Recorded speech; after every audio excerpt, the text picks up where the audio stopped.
One of Jesus' shortest parables, and one with some of the darkest imagery he allegedly shared, turns out to be a powerful metaphor for moral progress, if we look at it through a more humanistic lens.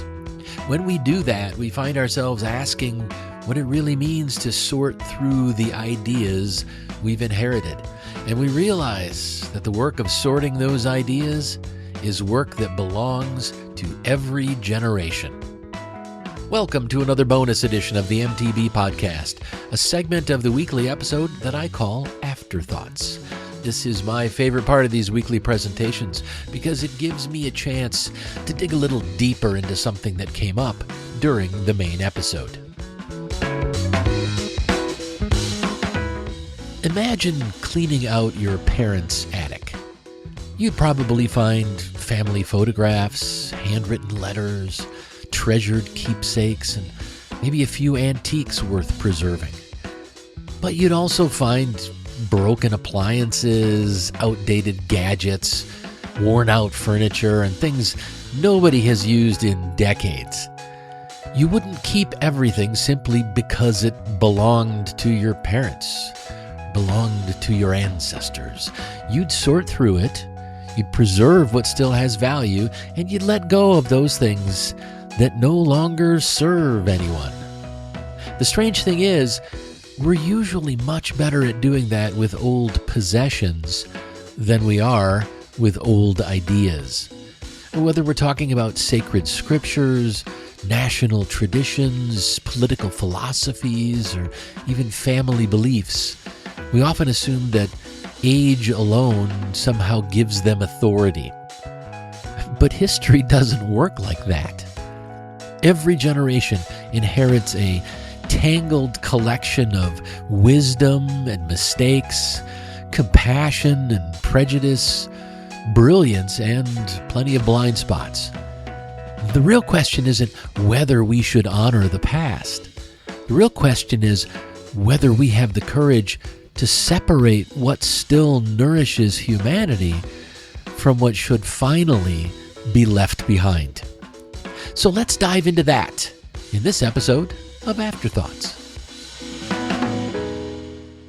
All right, now let's listen to the way this week's gospel traditionally ends. This is the end of Matthew's gospel that I read and talked about in the main episode.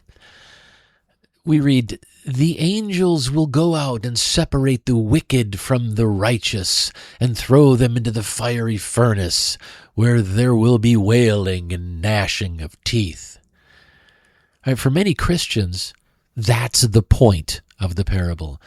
The dragnet is a symbol of Judgment Day, when God is going to sort humanity into the saved and the damned.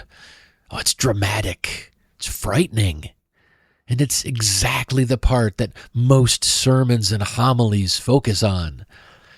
But look, let's set the supernatural imagery aside for a moment, and let's look at the story from the perspective of the fisherman. A net doesn't choose what it catches. It sweeps through the water, gathering everything in its path. Good fish, bad fish, edible fish, poisonous fish, seaweed, driftwood, old tires, whatever else happens to be there. The important work doesn't happen in the water.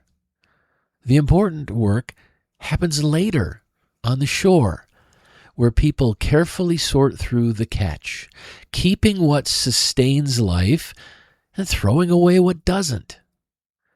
That simple image offers a surprisingly powerful way for us to think about human history. Our cultures, traditions, philosophies, and even our sacred texts, they're all dragnets. Over centuries, they've collected extraordinary wisdom alongside some really shitty ideas. They've collected acts of compassion alongside plenty of acts of cruelty. They've collected excellent principles that helped humanity flourish alongside beliefs that justified oppression. Learning from history doesn't mean preserving everything we've inherited. It means sitting on the shore, examining the catch with honesty, and then asking a difficult question. What helps human beings thrive, and what belongs back in the sea? You see, moral progress isn't about defending every idea our ancestors handed to us. It's about having the wisdom and the courage to sort what's in the net. If we take the dragnet metaphor seriously, then we have to apply it to the Bible itself. The Bible is not a single book written by one author with one consistent moral philosophy. It's a library compiled over many centuries by different communities, right? Each one shaped by its own culture or politics, its own understanding of the world. Like a fishing net, the Bible gathered all kinds of ideas. Some of those ideas are remarkable. Love your neighbor. Treat others as you want to be treated. Care for the stranger, the widow, the orphan.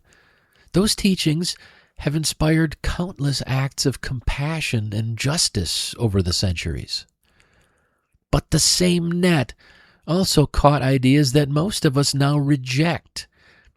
Leviticus not only permits chattel slavery, it describes how to do it properly. 1 Timothy instructs women to remain silent and to be subordinate to men. 1 Samuel portrays God commanding the complete destruction of entire populations, including the children. Those passages are in the Bible, just like the Golden Rule. Now, this is where the doctrine of biblical inerrancy, and in part the idea of sola scriptura, where it creates a really serious problem.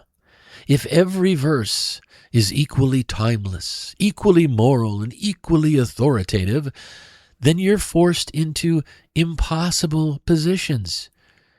You either defend ideas that violate basic human dignity, or you spend your time inventing very creative explanations for why they somehow don't mean what they very clearly say. Either way, all the stuff caught in the net never gets sorted. Ironically, many Christians already know how to sort the catch. They just don't describe it that way. Most churches no longer defend slavery just because it's in Leviticus. Many Christian churches now ordain women, despite the restrictions in the pastoral epistles. Others have reconsidered long-held teachings about LGBTQ plus people after asking whether exclusion really reflects love or merely tradition. In every one of those cases, people are acting like the fishermen on the shore.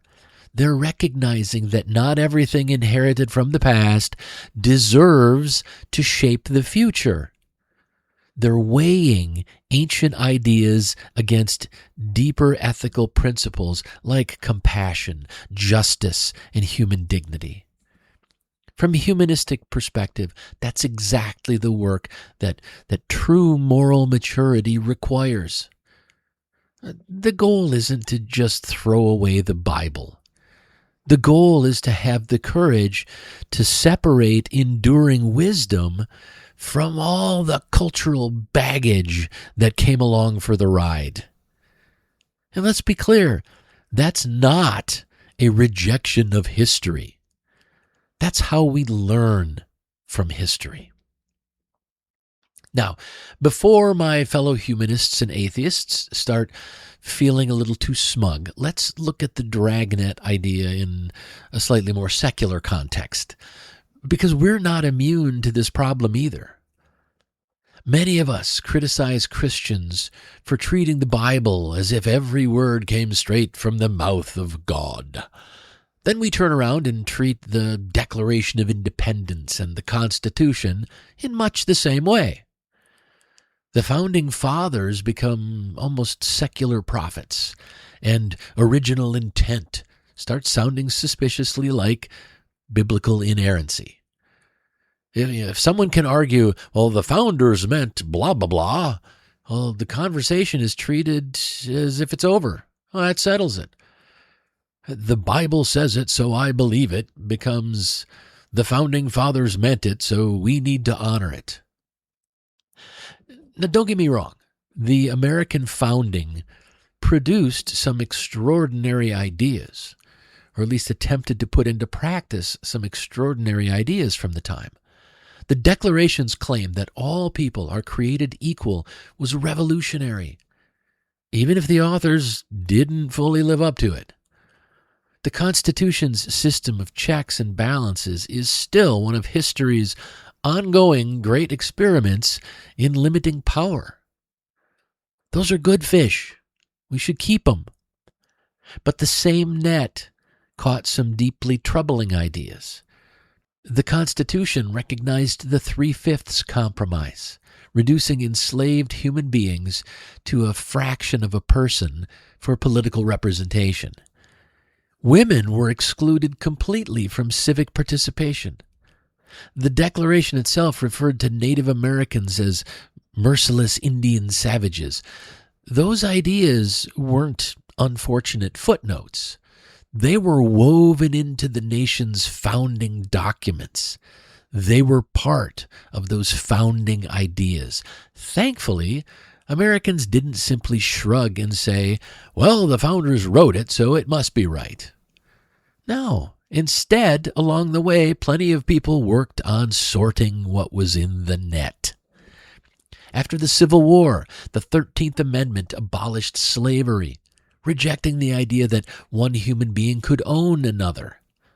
Decades later, the 19th Amendment rejected the notion that citizenship and voting rights belonged only to men. And those changes weren't betrayals of America's founding ideals. In fact, they were attempts to fulfill some of those founding ideals more honestly by throwing out ideas that denied human dignity. And that process is not over. Every generation inherits both wisdom and blind spots. The question isn't whether our ancestors were brilliant. Many of them were. The question is whether brilliance makes someone infallible. History answers that question with a very clear nope.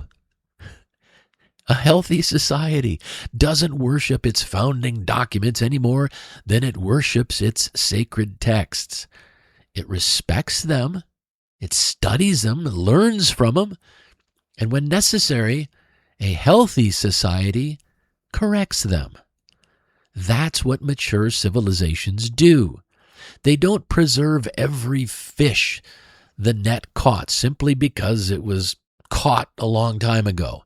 They keep what helps people flourish, and they have the courage to leave the rest behind.